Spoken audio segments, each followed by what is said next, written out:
ಗಮನಿಸ್ತಾ ಇದೀವಿ. ವಿಡಿಯೋ ಬರುತ್ತೆ ಈಗ ನೋಡಿ. ಒಂದ್ ಕಡೆ ಏನಂತಂದ್ರೆ ಪೋಸ್ಟ್ ಮಾರ್ಟಮ್ ರಹಸ್ಯವನ್ನ ಗಮನಿಸಬೇಕಾಗುತ್ತೆ. ಮೊದಲನೇದಾಗಿ ನಾನೇ ಹೆಣವನ್ನ ಹೂಳ್ತಾ ಇದ್ದೆ ಅಂತ ಚಿನ್ನಯ್ಯ ಹೇಳ್ಬಿಟ್ಟಿದ್ದಾನೆ. ನಾನೇ ಸ್ವತಃ ಹೆಣವನ್ನ ಹೂಳ್ತಾ ಇದ್ದೆ. ಹೆಣ ಹೂಳೋ ಜಾಗಕ್ಕೆ ಪೊಲೀಸರು ಬರ್ತಾ ಇರ್ಲಿಲ್ಲ, ಯಾರು ಕೂಡ ಎಂಟ್ರಿ ಆಗ್ತಾ ಇರ್ಲಿಲ್ಲ ಆ ಜಾಗದಲ್ಲಿ. ನಾವೇ ಹೆಣವನ್ನ ಹೂತು ಬರ್ತಾ ಇದ್ವಿ, ರಾಜಾರಶವಾಗಿ ಹೋಗ್ತಾ ಇದ್ವಿ, ಹೆಣಗಳನ್ನ ಹೂತಾಕ್ತಾ ಇದ್ವಿ. ಹೆಣಕ್ಕೆ ಯಾವುದೇ ಸಂಪ್ರದಾಯವನ್ನು ಕೂಡ ಮಾಡ್ತಾ ಇರ್ಲಿಲ್ಲ, ಯಾವುದೇ ರೀತಿಯಾದಂತಹ ಸಂಪ್ರದಾಯಗಳನ್ನ ಮಾಡ್ತಾ ಇರ್ಲಿಲ್ಲ. ಯಾವುದೇ ಜಾತಿ ಆಗಿರ್ಬೋದು, ಯಾವುದೇ ಧರ್ಮ ಆಗಿರ್ಬೋದು, ನಾವು ತಗೊಂಡು ಹೋಗ್ತಾ ಇದ್ವಿ, ತರಕಾರಿ ಗಾಡಿಯಲ್ಲಿ ತಳ್ಕೊಂಡು ಹೋಗ್ತಾ ಇದ್ವಿ. ಪೊಲೀಸರ ಭಯ ಇರ್ಲಿಲ್ಲ, ಯಾವುದೇ ಡಾಕ್ಟರ್ಗಳು ಕೂಡ ಇರ್ಲಿಲ್ಲ, ಯಾವುದೇ ಪೋಸ್ಟ್ ಮಾರ್ಟಮ್ ಇರ್ಲಿಲ್ಲ. ನಮ್ಮ ಪಾಡಿಗೆ ನಾವು ಹೆಣವನ್ನ ಒತ್ಕೊಂಡು ಹೋಗ್ತಾ ಇದ್ವಿ, ಮಣ್ಣಗಿತಾ ಇದ್ವಿ, ಹೂತು ಆರಾಮಾಗಿ ಬರ್ತಾ ಇದ್ವಿ. ಯಾವುದೇ ರೀತಿಯಾದಂತಹ ಶಾಸ್ತ್ರ ಸಂಪ್ರದಾಯ ಇರ್ಲಿಲ್ಲ ಅಂತ ಹೇಳಿದ್ದಾರೆ. ಇನ್ನ ನನ್ನ ಕೈಯಿಂದಾನೇ ಪೋಸ್ಟ್ ಮಾರ್ಟಮ್ ಅನ್ನ ಮಾಡಿಸ್ತಾ ಇದ್ರು. ಚಿನ್ನಯ್ಯ ಓದಿರೋದು ಏನು, ಪೋಸ್ಟ್ ಮಾರ್ಟಮ್ ಅಂದ್ರೆ ಏನು?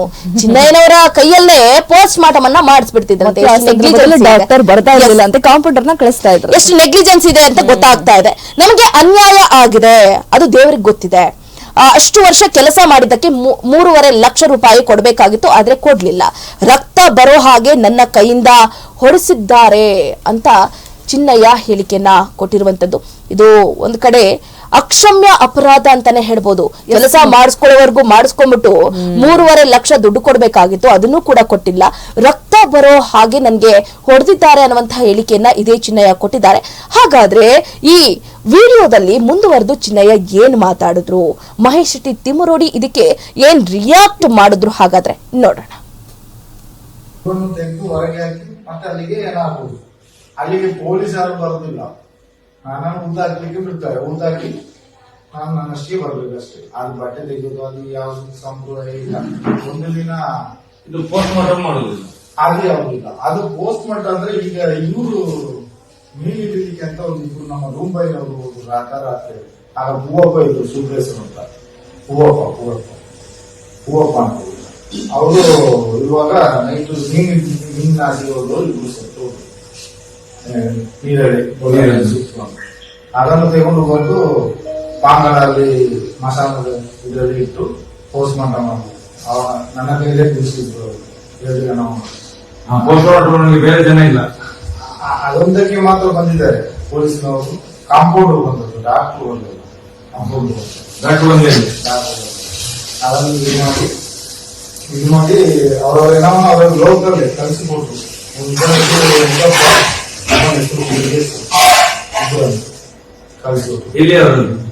ಲೋಕಲ್ ಅಲ್ಲಿ ಮುಂಬೈಗಳು ಅದು ಅದೇ ಕತೆ. ಈಗ ಹೋಗಪ್ಪ ಅಂತಿದ್ದಾರೆ. ಅದು ನಾನು ಹೇಳಿದಾಗ ತುಂಬಾ ಕತೆ ಉಂಟು. ನಮ್ಗೆ ಅನ್ಯಾಯ ಎಲ್ಲಿವರೆಗೆ ಮಾಡಿದ್ದಾರೆ ಅಂತ ಹೇಳಿದ್ರೆ, ನಮಗೆ ಮಾಡಿದ ಅನ್ಯಾಯ ದೇವರಿಗೆ ಗೊತ್ತು. ಇದ್ದವ್ರು ಗೊತ್ತಿಲ್ಲ ಅಂತ ಹೇಳ್ತಾರೆ, ಗೊತ್ತಿದ್ದು ಮಾಡ್ತಾರ ಇಲ್ಲ ಅಂತ ಮಾಡ್ತಾರ ನಮ್ಗೆ ಗೊತ್ತಿಲ್ಲ. ನಾನು ಅಷ್ಟು ವರ್ಷ ಮಾಡ್ಲಿಕ್ಕೆ 3.5 ಲಕ್ಷ ಕೊಡ್ಬೇಕು. ಯಾವುದು ಗೊತ್ತಿಲ್ಲ ಅಂತ ಹೇಳಿದ್ರೆ ಮಾತನಾಡುವ ಮಂಜುನಾಥರಿಗೆ ಗೊತ್ತಿರಲಿಲ್ಲ.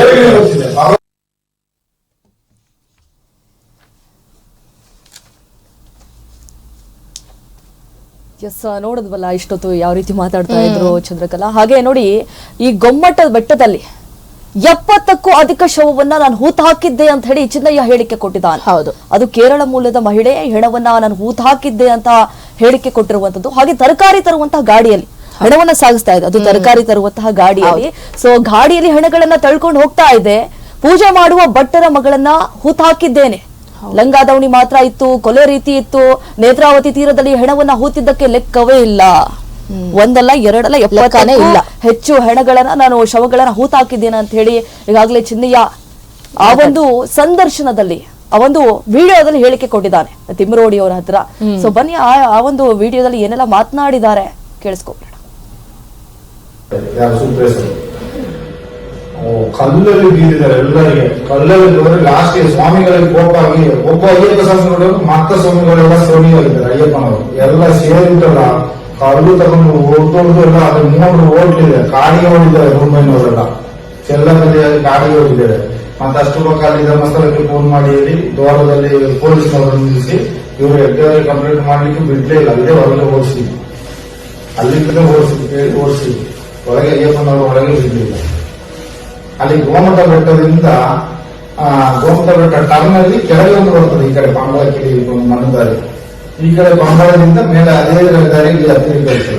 ಈ ಸೆಂಟ್ರಲ್ ಪ್ಲೇಸ್ ಅಲ್ಲಿ ಒಂದು ಯಾರ್ ರೋಡ್ ಇದೆ, ಹೋಗ್ತಾ ಒಂದಿದೆ. ಆಚೆಯಿಂದ ಬರುವಾಗ ಫಸ್ಟ್ ಯಾರ್ ರೋಡ್ ಹತ್ರ ಕೆಳಗಡೆ ಹೀಗೆ ಪ್ಲೇಸ್ ಇದೆ. ಆ ಪ್ಲೇಸಿನಲ್ಲಿ ಏನಿಲ್ಲದೆ ನಾನು ಊಟ ಹಾಕಿದ್ದು 70 ಜನ 75 ಏನಾದಷ್ಟು ಊಟ ಹಾಕಿದ್ದು ಅದು ಸ್ಮಶಾನ ಅಲ್ಲ. ಅದು ಸ್ಮಶಾನ ಅಲ್ಲ.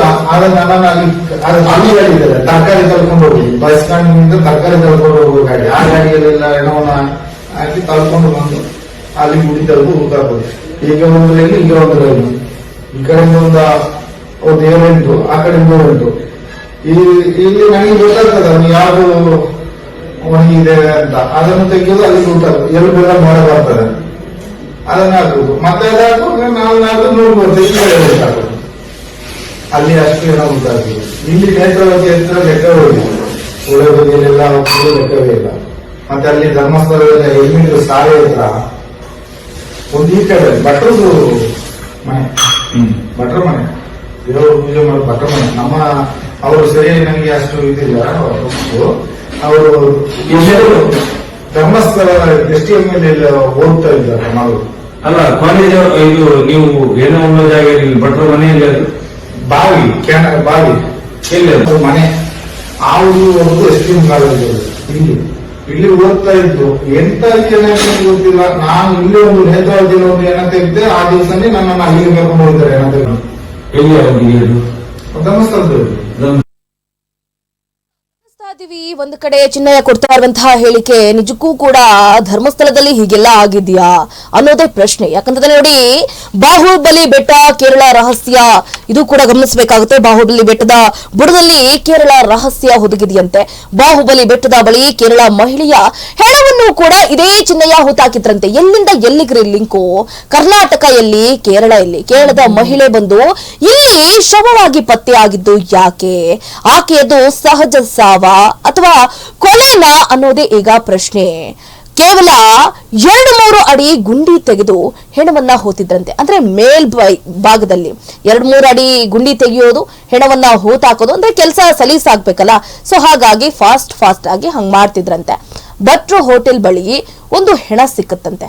ಭಟ್ರ ಹೋಟೆಲ್ ಬಳಿನೇ ನೋಡಿ ಹೆಂಗೆ ಹೆಣಗಳ ರಾಶಿ ಎಲ್ಲಿ ಬೇಕಾದ್ರೂ ಸಿಗ್ತಾನೆ ಇದೆ. ಎಲ್ಲಿ ಅಗಿತೀವೋ ಅಲ್ಲೆಲ್ಲ ಹೆಣಗಳು ಸಿಗ್ತಾ ಇದೆ. ಹೋಟೆಲ್ ಬಳಿ ಸಿಗುತ್ತೆ, ನೇತ್ರಾವತಿ ನದಿ ದಡದ ಬಗ್ಗೆ ಸಿಗುತ್ತೆ. ನಾವ್ ಎಲ್ಲಿ ಹೋದ್ರೂ ಕೂಡ ಹೆಣಗಳ ರಾಶಿ ಸಿಗ್ತಾನೆ ಇದೆ. ನಾವು ಕಣ್ಣಾಯಿಸಿದಲ್ಲೆಲ್ಲ ಬರೀ ಹೆಣಗಳೇ ಇತ್ತು ಅಂತ ಕೂಡ ಮಹಿಳೆಯನ್ನ ಕರ್ಕೊಂಡು ಬಂದು ಇಲ್ಲಿ ಹಾಕಬೇಕಾಗಿತ್ತು, ಅಲ್ಲಿರ್ಲಿಲ್ವಾ ಜಾಗ? ನೋಡಿ, ಇನ್ನ 12-14 ವರ್ಷದ ಹುಡುಗಿಯ ಶವವನ್ನು ಕೂಡ ಮಣ್ಣು ಮಾಡಿದ್ದೆ ಅಂತ ಇದೇ ಚಿನ್ನಯ್ಯ ಹೇಳಿಕೆಯನ್ನ ಕೊಟ್ಟಿರುವಂತದ್ದು. 12-14 ವರ್ಷದ ಹುಡುಗಿಯ ಶವ ಕೂಡ ಪತ್ತೆ ಆಗಿತ್ತು ಅಂತಂದ್ರೆ ಸಾಕಷ್ಟು ಅನುಮಾನ ವ್ಯಕ್ತವಾಗ್ತಾ ಇದೆ. ಈ ಹುಡುಗಿಯನ್ನ ಏನಾದ್ರೂ ಅತ್ಯಾಚಾರ ಮಾಡಿ ಕೊಲೆ ಮಾಡಿದ್ರ ಅದು ಕೂಡ ಚಿನ್ನಯ್ಯನೇ ಹೇಳ್ಬೇಕಾಗಿದೆ. ಅಷ್ಟೇ ಅಲ್ಲದೆ ಪೊಲೀಸರು ಯಾರು ಕೂಡ ಬಂದಿರ್ಲಿಲ್ವಂತೆ. ಟ್ರಾನ್ಸ್ಫಾರ್ಮ್ ಬಳಿ 9 ಹೆಣವನ್ನ ಹೂತಾಕಿದ್ದೀನಿ ಅಂತ ಇದೇ ಚಿನ್ನಯ್ಯ ಹೇಳಿದ್ದಾರೆ. ಅನ್ಸುತ್ತಲ್ಲ, ಈ ಹಿಂದೆ .13 ಒಂದು ಟ್ರಾನ್ಸ್ಫಾರ್ಮರ್ ಇದೆ, ಅದನ್ನ ತೆಗಿಯಕ್ಕಾಗಲ್ಲ, ಕಷ್ಟ ಆಗ್ತಾ ಇದೆ, ತೆಗೆದು ಬಿಟ್ರೆ ತೊಂದರೆ ಆಗುತ್ತೆ ತುಂಬಾ ಅಂತ, ಹಂಗಾಗಿ ತೆಗಿಲಿಲ್ಲ. ಬಟ್ ಇಲ್ಲಿ ಹೇಳಿದ್ದಾರೆ 9 ಹೆಣ ಇತ್ತು, ನಾನೇ ಹೂತಾಕಿದ್ದೀನಿ ಅಂತಾನು ಕೂಡ ಹೇಳಿದ್ದಾರೆ. ಗನ್ ಇದ್ದವರು ರಕ್ಷಣೆ ಕೊಟ್ರೆ ಜಾಗ ತೋರಿಸ್ತೀನಿ, ಇಲ್ಲ ಅಂತಂದ್ರೆ ಇಲ್ಲ. ಗನ್ ಇದ್ದವರು ಅಂದ್ರೆ ಏನಾದ್ರೂ ರಕ್ಷಣೆ ಕೊಡ್ಬೇಕು, ನನಗೆ ರಕ್ಷಣೆ ಕೊಟ್ರೆ ಮಾತ್ರ ನಾನು ಬೇಕಾದ್ರೆ ತೋರಿಸ್ತೀನಿ, ಅದರ್ವೈಸ್ ನಾನು ತೋರ್ಸೋದಕ್ಕೆ ಆಗೋದಿಲ್ಲ. ಕೋರ್ಟ್ ಇಂದ ಭದ್ರತೆ ಕೊಡಿಸ್ತೀನಿ ಹಂಗ ಹೇಳ್ತಾರೆ ಅಷ್ಟೇ ಅವರೇ. ಮತ್ತೆ ಯಾಕೆ ಅವರೇ ವಿಡಿಯೋ ರಿಲೀಸ್ ಮಾಡ್ಬೇಕಾಗಿತ್ತು? ಈಗ ತಿಮರೋಡಿ ಅವರೇ ವಿಡಿಯೋ ರಿಲೀಸ್ ಮಾಡಿರೋದ್ರಿಂದ ಈಗ ಏನು ಚಿನ್ನಯ್ಯ ಶಿವಮೊಗ್ಗ ಜೈಲಲ್ಲಿ ಫಿಕ್ಸ್ ಆಗಿದ್ದಾರೆ. ಏನಾದ್ರೂ ತಿಮರೋಡಿ ಅವರು ಸೇಫ್ ಮಾಡಿದ್ರೆ ಅದೇನೋ ಹೇಳ್ಬೋದಾಗಿತ್ತು. ಬಟ್ ಈಗ ಚಿನ್ನಯ್ಯನನ್ನ ಸಿಲುಕ್ಸಾಕಿರೋದೇ ತಿಮರೋಡಿ. ಒಟ್ಟಾರೆಯಾಗಿ 9 ಹೆಣಗಳನ್ನ ತೋರಿಸ್ತೀನಿ, ಟ್ರಾನ್ಸ್ಫಾರ್ಮರ್ ಬಳಿ ಇದೆ. ಸೊ ಗಮನಿಸಿದ ಹಾಗೆ ಈಗ ತಿಮರೋಡಿ ಅವರು ಒಂದು ಪೋಸ್ಟ್ ಮಾಡ್ಬಿಟ್ಟಿದ್ದಾರೆ, ಚಿನ್ನಯ್ಯನೇ ಬಂದ ನಮ್ಮ ಮನೆಗೆ, ಅವರೇ ಮಾತನಾಡಿದ್ರು, ನಾವ್ ಯಾವ್ದೇ ರೀತಿಯಾದಂತಹ ಬೆದರಿಕೆನ ಒಡ್ಡಿಲ್ಲ, ಅವರಾಗೆ ಬಂದ್ರು, ಅವರೇ ಮಾತನಾಡಿದ್ರು, ಈ ರೀತಿಯಾಗಿ ದೌರ್ಜನ್ಯ ಆಗಿದೆ, ಹಿಂಗಾಗಿದೆ ಹಂಗಾಗಿದೆ ಅಂತ ಅವರೇ ಕತೆ ಕಟ್ಟಿದ್ರು ಅಂತ ಈಗ ತಿಮರೋಡಿ ಉಲ್ಟಾ ಹೊಡೆದು ಬಿಟ್ಟಿದ್ದಾರೆ. ಹಂಗೆ ಅನಿಸ್ತಾ ಇದೆ. ನೋಡ ಹಾಗಾದ್ರೆ ಈ ವಿಡಿಯೋದಲ್ಲಿ ಏನ್ ಮಾತಾಡಿದ್ರು ಹಾಗೆ ಚಿನ್ನಯ್ಯ ಮತ್ತೆ ತಿಮರೋಡಿ ಅವರು. ಅದೇ ಮಣ್ಣುದಾರಿ ಇಲ್ಲಿ ಅಂತ ನೋಡಿ, ಅಲ್ಲಿ ಒಂದು 3 ಬಂಡೆ ಇರುತ್ತೆ. ಬಂಡೆ ಬದಿಯಲ್ಲಿ ಮಣ್ಣು ಮಾಡಿದ್ದಾರೆ. ಜಾಸ್ತಿ ಗುಂಡಿ ತೆಗಿಲಿಕ್ಕೆ ಆಗಲಿಲ್ಲ. ಒಂದು ಲೆವೆಲ್ಗೆ ಗುಂಡಿ 1-2 ಸ್ಟೇಷನ್ ಅದ್ರ ಪಕ್ಕನ ಅಲ್ಲಿ ಇಲ್ಲ, ಬಾಹುಬಲಿ ಬೆಟ್ಟದಲ್ಲಿ. ಬಾಹುಬಲಿ ಬೆಟ್ಟ ಮೇಲೆ ಬಾಹುಬಲಿ ಬೆಟ್ಟ ಈಗ ಟರ್ನ್ ಒಂದು ತಿರುಗುತ್ತಿದೆ. ಬಾಹುಬಲಿ ಬೆಟ್ಟ ಬಾಂಗ್ಲಕ್ಕೆ ಇಳಿಯುವ ಒಂದು ಮಣ್ಣು ರೋಡ್ ಬರ್ತದೆ, ಹೌದು. ಅಲ್ಲಿ ಒಂದು ಬದಿಯಲ್ಲಿ ಇತ್ತು ಹೆಂಗಸು. ರಸ್ತೆ ಬದಿ ರಸ್ತೆ ಬದಿಗೆ ಸ್ವಲ್ಪ ಅದಕ್ಕೆ ಅಲ್ಲಿಗೆ ಹೋಗಿದ್ರೆ ಅಲ್ಲಿಗೆ ಆಗುತ್ತೆ. ಅಲ್ಲಿ ಎರಡು ಬಂಡೆಗಳು ಇದೆ, ದೊಡ್ಡ ದೊಡ್ಡ ಬಂಡೆ ಒಟ್ಟಿಗೆನೆ ಮುಗಿದ್ದದ್ದು ಅಲ್ಲಿಗೆ ಮಣ್ಣು ಮಾಡಿದ್ದಾರೆ. 2.5 ಫೀಟ್ ಮಣ್ಣು ಮಾಡಿದ್ವಿ ನಾವು. ಮತ್ತೆ ಇಲ್ಲಿ ಭಟ್ರ ಹೋಟ್ಲ್ ಇದೆ ನೋಡಿ ಕೆಳಗೆ, ನೇತ್ರಾವತಿ ಹತ್ರ ಕೆಳಗೆ ಸಂಘದ ಭಟ್ರ ಹೋಟ್ಲ್ ಇದೆ. ಅಲ್ಲೊಂದು ಏನೋ ಸಿಕ್ತು, ಅದೊಂದು 14 ವರ್ಷ 14 ವರ್ಷ ಹುಡುಗಿ ಇರಬೇಕು. ಪೆಟ್ಟಿಕೋಟೆ ಆಗ್ತದೆ, ಶಕ್ತಿ ಇಲ್ಲ, ಸೀರೆಯಲ್ಲಿ ಕಟ್ಟಿದ್ದಾರೆ. ಕಟ್ಟಿನ ಸೇತುವೆಯಿಂದ ಇಳಿಸಿದ್ರು ಅಂತ ಗೊತ್ತಿಲ್ಲ, ಹೇಗೆ ಅಂತ ಗೊತ್ತಿಲ್ಲ. ಸೀರೆ ಉದ್ದಕ್ಕೂ ಇದೆ. ಅದನ್ನು ಆ ಕಡೆ ಬಂದು ತೇಲ್ಕೊಂಡೇ ಇತ್ತು. ಮತ್ತೆ ಅದನ್ನು ಒಂದು ದಿವಸ ನೋಡಿ ಬಾಡಿ ಸಿಗೋದಾಗಿದೆ ಸ್ವಲ್ಪ ಈ ಕಡೆ ಅಲ್ಲೇ ಅಲ್ಲಿ ಭಟ್ರ ಹೋಗ್ತಿದ್ದೆ ನೋಡಿ, ಈ ಕಡೆ ಸಂಘ ಕೆಳಗೆ ಸಂಘ ಇದೆ ನೋಡಿ, ದೊಡ್ಡ ಸಂಘ, ಸಣ್ಣ ಸಂಘ, ಹೌದು, ಸಣ್ಣ ಸಂಘದ ಹೊತ್ತಿಗೆ ಅಲ್ಲಿ ಒಂದು ಭಟ್ರ ಹೋಗ್ತಿದೆ. ಅಲ್ಲಿ ಆ ಏನೋ ಅಲ್ಲೇ ನದಿ ಬದಿಯಲ್ಲಿ ಅಲ್ಲೇ ಮಣ್ಣು ಮಾಡಿದ್ದಾರೆ.